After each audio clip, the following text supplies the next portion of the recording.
अयोध्या में प्रकट हुए साक्षात लव और कुश। लोग इस चमत्कार को देखकर हैरान हैं। इससे पहले भी कई वीडियो में आपने देखा होगा कि अयोध्या में प्राण प्रतिष्ठा से पहले कई प्रकार के चमत्कार हो चुके हैं। सबसे पहली बार लोगों ने जब गिद्धों का झुंड अयोध्या के आसपास देखा तो पहली बार तो यह बात नॉर्मल लगी, लेकिन बाद में लोग इन्हें जटायु के वंशज कहकर बुलाने लगे। इसके अलावा अयोध्या के आसपास बंदरों का झुंड भी दिखा था।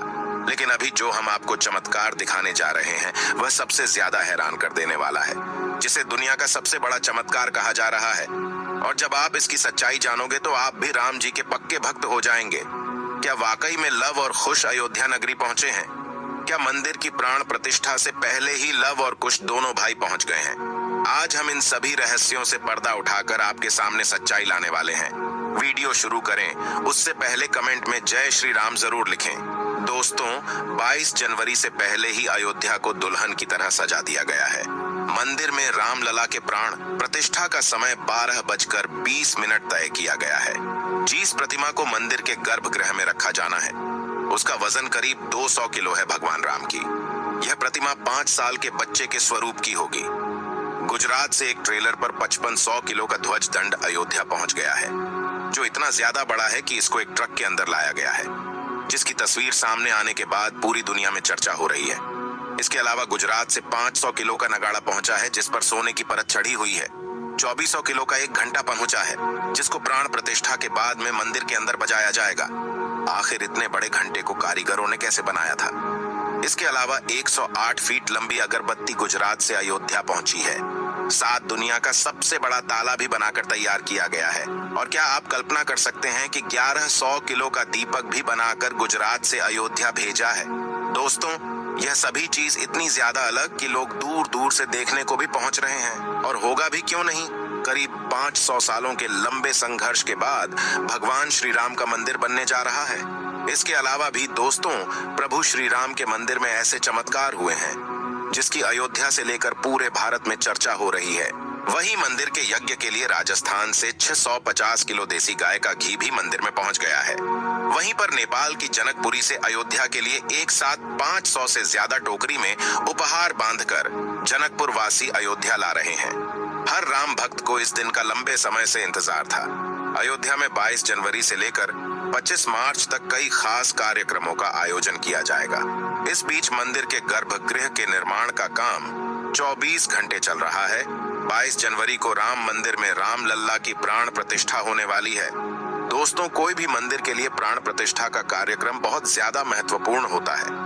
आखिर कोई मंदिर की कैसे प्राण प्रतिष्ठा की जाती है, इसके अलावा यह भी बताएंगे कि कैसे लव कुश अयोध्या में प्रकट हुए। इसलिए आप वीडियो के एंड तक बने रहना। दोस्तों, सनातन धर्म में किसी भी मूर्ति के लिए प्राण प्रतिष्ठा बहुत महत्वपूर्ण होती है। प्राण प्रतिष्ठा मूर्ति स्थापना के समय किया जाता है। किसी भी मूर्ति की स्थापना के समय उस प्रतिमा रूप को जीवित करने की विधि प्राण प्रतिष्ठा कहलाती है। प्राण शब्द का अर्थ जीवन शक्ति और प्रतिष्ठा का अर्थ स्थापना होता है। ऐसे में प्राण प्रतिष्ठा का अर्थ जीवन शक्ति की स्थापना करना या देवता को जीवन में लाना होता है। बिना प्राण प्रतिष्ठा के कोई भी मूर्ति पूजा के योग्य नहीं मानी जाती है। मान्यता है कि प्राण प्रतिष्ठा के जरिए मूर्ति में जीवन शक्ति का संचार होता है और वह मूर्ति देवता के रूप में बदल जाती है। अर्थात अब साक्षात प्रभु श्री राम अयोध्या राम मंदिर में निवास करने वाले हैं। और मित्रों, जब खुद प्रभु श्री राम लंबे टाइम बाद अयोध्या पधार रहे हैं तो भला उनके दोनों बेटे पीछे कैसे रह सकते हैं? दोस्तों, भगवान राम ने जब अयोध्या छोड़ी थी, यानी जब उन्होंने जल समाधि ले ली थी, उसके बाद सारा राजपाट लवकुश के पास चला गया था। लेकिन क्या आप जानते हैं कि भगवान श्री राम ने जल समाधि क्यों ली थी? आखिर ऐसी क्या वजह थी कि भगवान श्री राम को जल समाधि लेनी पड़ी? दोस्तों, बताया जाता है कि यमराज यह जानते थे कि भगवान की इच्छा के बिना भगवान न तो स्वयं शरीर का त्याग करेंगे और न शेषनाग के अंशावतार लक्ष्मण जी। ऐसे में यहाँ पर यमराज एक चाल चलते हैं। एक दिन यमराज किसी विषय पर बात करने भगवान राम के पास आ पहुंचे।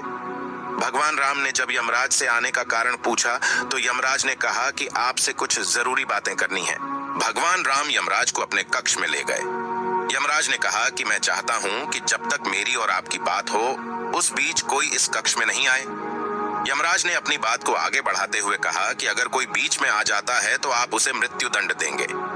भगवान राम ने यमराज की बात मान ली और यह सोचकर कि लक्ष्मण उनके सबसे आज्ञाकारी हैं, इसलिए उन्होंने लक्ष्मण जी को पहरे पर बैठा दिया। यमराज और राम जी की बात जब चल रही थी, उसी समय दुर्वासा ऋषि अयोध्या पहुंच गए और राम जी से तुरंत मिलने की इच्छा जताई। लक्ष्मण जी ने कहा कि भगवान राम अभी यमराज के साथ विशेष चर्चा कर रहे हैं। भगवान की आज्ञा है कि जब तक उनकी बात समाप्त नहीं हो जाए, कोई उनके कक्ष में नहीं आए, इसलिए आपसे अनुरोध है कि आप कुछ समय प्रतीक्षा करें।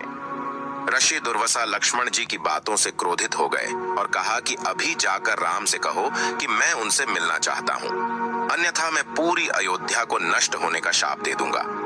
लक्ष्मण जी ने सोचा कि उनके प्राणों से अधिक महत्व उनके राज्य और उसकी जनता का है, इसलिए अपने प्राणों का मोह छोड़कर लक्ष्मण जी भगवान राम के कक्ष में चले गए। भगवान राम लक्ष्मण को सामने देखकर हैरान और परेशान हो गए। भगवान राम ने लक्ष्मण से पूछा कि यह जानते हुए भी कि इस समय कक्ष में प्रवेश करने वाले को मृत्युदंड दिया जाएगा, तुम मेरे कक्ष में क्यों आए हो? लक्ष्मण जी ने कहा कि दुर्वासा ऋषि आपसे अभी मिलना चाहते हैं, उनके हठ के कारण मुझे अभी कक्ष में आना पड़ा है। राम जी यमराज से अपनी बात पूरी करके जल्दी से ऋषि दुर्वासा से मिलने पहुंचे। यमराज अपनी चाल में सफल हो चुके थे। भगवान राम अपने वचन से मजबूर थे। राम जी सोच में थे कि अपने प्राणों से प्रिय भाई को कैसे मृत्युदंड दिया जाए। राम जी ने अपने गुरु वशिष्ठ जी से इस विषय में बात की तो गुरु ने बताया कि अपनों का त्याग मृत्युदंड के समान ही होता है, इसलिए आप लक्ष्मण को अपने से दूर कर दीजिए, यह उनके लिए मृत्युदंड के बराबर ही सजा होगी। जब राम जी ने लक्ष्मण को अपने से दूर जाने के लिए कहा तो लक्ष्मण जी ने कहा कि आपसे दूर जाकर तो मैं यूं भी मर जाऊंगा, इसलिए अब मेरे लिए उचित है कि मैं आपके वचन की लाज रखूं। लक्ष्मण जी भगवान राम को प्रणाम करके राजमहल से चल पड़े और सरयू नदी में जाकर जल समाधि ले ली। इस तरह राम और लक्ष्मण दोनों ने अपने अपने वचनों और कर्तव्य का पालन किया। इसलिए कहते रघुकुल रीति सदा चली आई, प्राण जाए पर वचन न जाई। और वही दोस्तों, लोग 22 जनवरी का बेसब्री से इंतजार कर रहे हैं। इससे पहले राम मंदिर का काम तेजी से पूरा किया जा रहा है। प्राण प्रतिष्ठा समारोह में खुद पीएम मोदी के आने के कारण तैयारियों को भव्य रूप दिया जा रहा है। देश भर के प्रतिष्ठित लोगों को 22 जनवरी को अयोध्या आने और प्राण प्रतिष्ठा समारोह में शामिल होने के लिए निमंत्रण दिया गया है। वीआईपी के आगमन के कारण उस दिन 50 से ज्यादा छापर और 100 से ज्यादा विमान यहां पहुंचने की संभावना जताई गई है। इसे देखते हुए तैयारियां की जा रही हैं। आम लोगों को परेशानी न हो, इसलिए उन्हें 22 जनवरी को अयोध्या नहीं आने की अपील की गई है।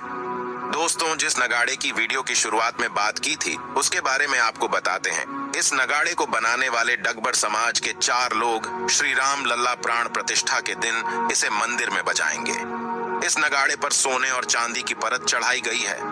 500 किलो के इस भव्य नगाड़े में लोहे और तांबे का इस्तेमाल हुआ है ताकि नगाड़े को हजारों वर्षों की उम्र दी जा सके। दोस्तों, आने वाली 22 जनवरी को जब प्रभु श्री राम की प्राण प्रतिष्ठा होगी, उसे समय देश भर में दिवाली का महोत्सव मनाया जाएगा और यह दिन वाक्य में ही सभी के लिए बहुत ही खुशियों भरा होगा, क्योंकि 500 वर्ष बाद प्रभु श्री राम को दोबारा से अयोध्या में एक राजा के रूप में देखा जाएगा और उनकी पूजा की जाएगी। तो इस 22 जनवरी आप भी अपने परिवार के साथ राम वाली दिवाली जरूर मनाइए।